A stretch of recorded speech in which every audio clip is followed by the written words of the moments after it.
Bienvenue sur Africa 24 dans cette nouvelle édition du QG Week-end au sommaire de l'actualité. Le Premier ministre de Guinée se prononce en faveur d'une nouvelle constitution. Ibrahim Kassori Fofana se dit favorable à ce projet de réforme constitutionnelle dénoncé par l'opposition et la société civile guinéenne. En Tanzanie, le gouvernement ambitionne d'intensifier la production minière nationale. Les autorités prévoient de nouvelles dispositions pour faciliter l'inclusion des populations locales dans l'exploitation minière et percevoir plus de 470 milliards de shillings. Et puis le Maracana créé en Côte d'Ivoire quitte l'Afrique pour se développer à l'international, notamment en Chine, avec en ligne de mire développer cette discipline en vue de la première Coupe du Monde de Maracana prévue en 2020 au Canada.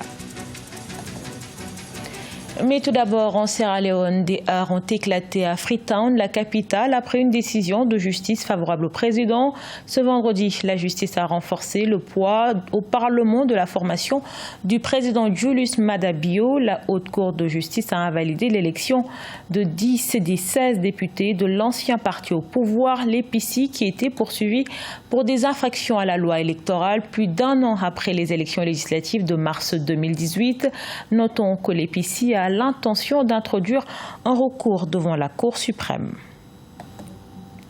En Guinée, le débat sur une éventuelle révision constitutionnelle s'accélère avec en filigrane la question de l'éventuelle candidature du président Alpha Condé à un troisième mandat. Le Premier ministre Ibrahim Kassori Fofana a officiellement affiché son soutien à la mise en place d'une nouvelle constitution, tandis que l'opposition et la société civile rejettent cette réforme constitutionnelle. Philomentine.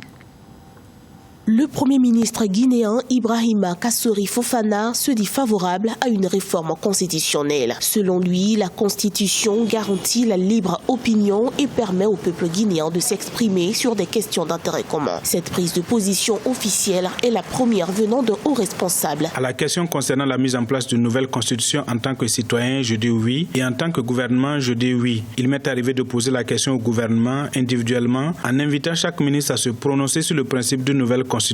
La réponse est unanime, il n'y a pas de doute, c'est oui. Cependant, dans sa quête présumée de troisième mandat, le président guinéen Alpha Condé devrait rencontrer plus d'un obstacle. Le texte portant sur la révision constitutionnelle en Guinée n'a pas encore été rendu public, mais est d'ores et déjà rejeté par l'opposition et la société civile. Pour changer de constitution et changer de république, le droit même à encadrer les clauses, alors parler de changer de constitution, ça relève d'une simple malhonnêteté intellectuelle. Aujourd'hui, c'est pas tous les membres du gouvernement qui sont d'accord pour ça. Même le Premier ministre, il a été poussé par le président Alpha Condé d'aller faire cette conférence de presse-là, mais ce Premier ministre, il ne cautionnera pas ça, parce que lui-même, il a des ambitions présidentielles. L'actuelle constitution guinéenne peut être révisée soit par référendum, soit par la majorité des 2/3 à l'Assemblée nationale, mais pas dans des dispositions sur la limitation du nombre de mandats présidentiels. Cette semaine, le ministre d'État et ministre de la Justice, Cheikh Sako, a déposé sa démission pour marquer son opposition à tout projet de changement de la Constitution. En Tunisie, un projet d'amendement de la loi électorale suscite la polémique. L'examen de ce projet qui permet entre autres d'écarter des scrutins les dirigeants de médias ou d'associations a été reporté sine die. En cause, le 29 mai dernier, les blocs parlementaires tunisiens n'ont pas pu trouver d'accord. Selon certains spécialistes, la montée en puissance de Nabil Karoui semble notamment déranger, mais pas que. L'émergence du collectif associatif Tunsi est notamment porteur de fortes revendications populaires inquiète également la classe politique.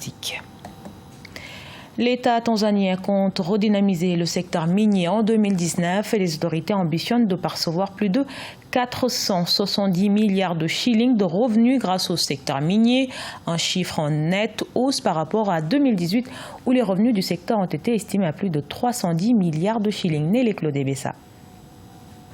Le gouvernement tanzanien a engagé depuis quelques années des actions visant à mieux gérer le système minier. Dans la foulée, le pays veut annuler les permis miniers non exploités par les grandes compagnies minières et les attribuer aux petits exploitants ayant les capacités de démarrer immédiatement leurs activités. Une disposition intervenant 3 mois après que le Parlement tanzanien ait adopté la loi accordant aux exploitants de mines artisanales un allègement fiscal sur les revenus issus de l'exploitation minière. La Tanzanie est obligée de réguler les mesures de gestion du secteur minier de façon à optimiser les davantage des recettes minières. Les petits artisans miniers vont certainement profiter de cette mesure pour relancer l'exploitation minière au niveau des petites exploitations minières.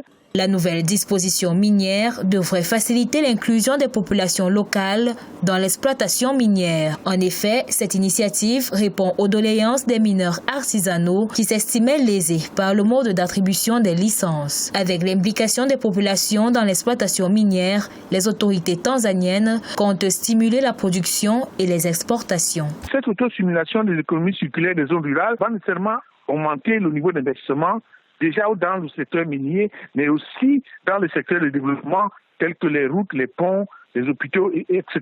Dans zone rurale, les petites entreprises vont nécessairement naître et créer des emplois locaux parce que les exploitants locaux auront obtenu de nouvelles acquisition de permis d'exploitation minière. Rappelons que l'assainissement du secteur minier tanzanien constitue une priorité du gouvernement. De la hausse des taxes pour les compagnies minières tanzaniennes aux restrictions sur les exportations de minerais, le gouvernement multiplie les réformes du secteur minier afin d'augmenter des taxes sur les sociétés. Les Burkinabés de l'extérieur soutiennent le plan de réponse aux personnes vulnérables lancé par le gouvernement en janvier 2019. Ils entendent mobiliser environ 10 milliards de francs CFA pour la construction de barrages hydro-agricoles. Ce projet de développement a pour objectif de lutter contre le phénomène d'insécurité alimentaire très ancré dans le pays. Ange Bijuno-Ménion. La diaspora burkinabé s'organise pour mieux contribuer au développement de leur pays. Elle compte mobiliser près de 10 milliards de francs CFA par an pour la réalisation des barrages hydro-agricoles au Burkina Faso. Ce projet de développement socio-économique est initié par l'Association des Burkinabés de l'extérieur, Diafaso. Pour l'année 2017, il y a environ 0,4 milliards de dollars, donc un demi-milliard en gros, qui ont été transférés par la diaspora burkinabé au niveau du Burkina Faso. Mais tout cela, je crois que ça mérite d'être mieux organisé. Déjà, il y a une initiative que moi je salue particulièrement. Il s'agit de l'initiative qui est dénommée Diafaso, qui consiste à amener les uns et les autres à consentir donc des contributions. Forte de plusieurs millions de personnes, la diaspora burkinabé constitue un des vecteurs de développement au Burkina Faso, principalement via les transferts de fonds, mais aussi via des projets de développement, d'investissement productif ou d'infrastructures. À travers une modeste contribution de 1000 francs par burkinabé de l'extérieur, on pourrait avoir une somme assez conséquente, notamment 10 milliards de francs CFA, et pouvoir réaliser un barrage par an au profit de la population burkinabé. Le Burkina Faso de demain se construit aujourd'hui par sa diaspora. C'est la conviction de cette association dont la réalisation de projets agricoles devrait se concrétiser par l'ouverture d'un compte bloqué au Burkina Faso, l'identification d'une stratégie de sensibilisation pour la collecte de fonds et l'identification du projet de construction de barrages hydro-agricoles à financer. À la page sport, le Maracana, discipline sportive créée en Côte d'Ivoire à la fin des années 1970, continue son expansion. Après avoir conquis l'Afrique, la discipline veut se développer désormais en Asie, notamment en Chine, avec pour but développer cette discipline en vue de la première Coupe du Monde de Maracana prévue en 2020 au Canada. Reportage de notre correspondant à Abidjan, Olivier Conon. Vers le développement du Maracana au niveau mondial, la FIMA, Fédération internationale de Maracana Association, a décidé d'implanter la discipline en Asie afin d'assurer son rayonnement international. Cela s'inscrit dans la vision de faire du Maracana, sport créé en Côte d'Ivoire à la fin des années 1970, un phénomène social comme en Afrique. Il y a donc eu une demande d'apprentissage et d'initiation qui s'est faite au niveau d'un club de football à 7. On appelle donc Blue Devils de Shanghai, dont le président est venu et signé avec nous un protocole d'accord afin de leur permettre de venir ici avec tous leurs athlètes du 15 septembre au 15 octobre 2019 en vue de faire apprendre véritablement le Maracana à ces athlètes-là amateurs. La FIMA a donné mandat à des férus du Maracana pour la promotion de la discipline en Asie et plus particulièrement en Chine, avec pour objectif convertir une partie du milliard 600 millions de Chinois au Maracana. Nous voulons surtout développer le Maracana en Chine. On peut commencer par faire venir une équipe ici et après inviter l'équipe ivoirienne en Chine et on peut organiser quelques tournois d'invitation de Maracana pour agrandir sa réputation.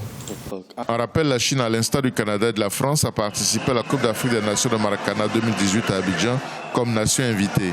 Une introduction à la haute compétition en prélude à la première Coupe du monde de Maracana qui se disputera au Canada en 2020. Ce journal a été réalisé par l'ensemble de la rédaction. Merci pour votre fidélité. Retrouvez dans un instant une nouvelle édition de l'actualité sur Africa 24.